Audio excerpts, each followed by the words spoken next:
Remember when phones were built like tanks? Drop it once and it survived? That was Nokia. From being the king of handsets to almost vanishing, this is the full story of Nokia. Nokia didn't start as a phone company. In the 1800s in Finland, it was all about rubber, paper, cables, merging and evolving. Over time, it moved into electronics and telecom tech. By the 1990s, Nokia had made a name worldwide for durable phones. This was because of the long battery life, the rugged bodies, and tons of models. In Kenya, Nokia became a symbol of reliability. The Nokia 3310 era, legendary. Week-long battery, the snake game, loud ringers, and a phone that seemed immortal. Many families used those phones across rural areas because they just worked. People would joke, "My Nokia will outlive me." That confidence built a community of trust. Under the hood, Nokia software was Symbian. It let phones manage calls, texts, and even simple apps. At a time when mobile was still basic, that gave Nokia an edge. They released many lines: Business, the E-series, youth models, rugged ones, early communicators. In many markets, Nokia had 30% plus share. In Kenya, small towns carried Nokia chargers. Kiosks sold ringtone downloads. Kids traded them through infrared. The phone was more than a device. It was culture. Then came 2007. Boom! iPhone redefined what phones can be. Touchscreens, apps, and internet in the palm of your hands. Android followed, opening the floodgate of smartphone makers.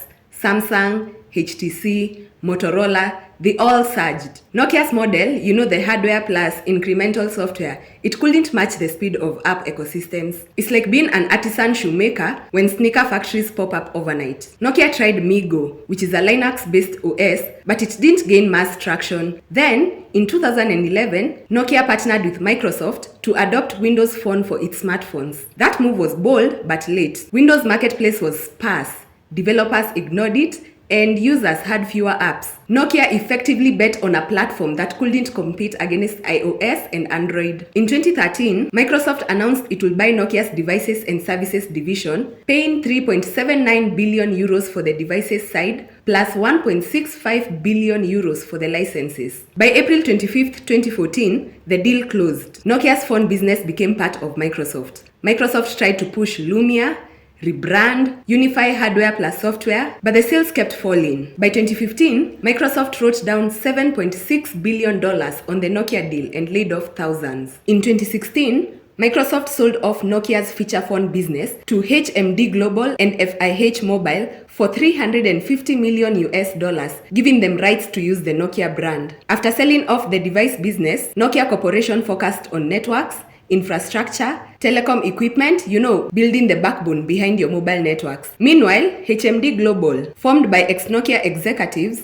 licensed the Nokia brand in 2016, aiming to revive phones. They rebooted classics. Nokia 3310 revived, Nokia 8110 4G, the banana phone. It reimagined. In Kenya and many markets, Nokia continued selling feature phones because they were cheap, durable, the long battery, and they were doing this even as smart devices dominated. Nokia's downfall was not because people hated it. It was because the ecosystem moved faster than it could. They had hardware, distribution, and brand, but the value shifted to software, apps, and services. Once users and developers migrated to iOS and Android, Nokia's appeal faded. Also, the Microsoft acquisition slowed nimble moves. Integration became messy. Here in Kenya, many still keep old Nokias as backups. Traders, rural users, students, they appreciate durability over luxury. You hear stories, my 3310 survived a 10-story fall, or when my power vanished, my Nokia lasted. Those memories are emotional capital. Even in towns today, you'll see Nokia feature phones because of the calls, texts, and the battery. It's still very useful. HMD Global has had successes and struggles. Recently, they scaled back operations in the US, citing geopolitical and economic pressures. The Nokia brand is now stronger in networks and telecom infrastructure than in handsets. In design, nostalgia is being honored. Nokia is opening design archives reflecting on its legacy. The question is, can Nokia phones ever become dominant again? Maybe not in mass smart device competition, but in niche durability, rugged markets, or as backup or secondary phones, it still has life. So yeah, that's it on Nokia. I know this one is going to be very short, but unless there's anything to add, I'll do another video and I'll see you guys in the next one.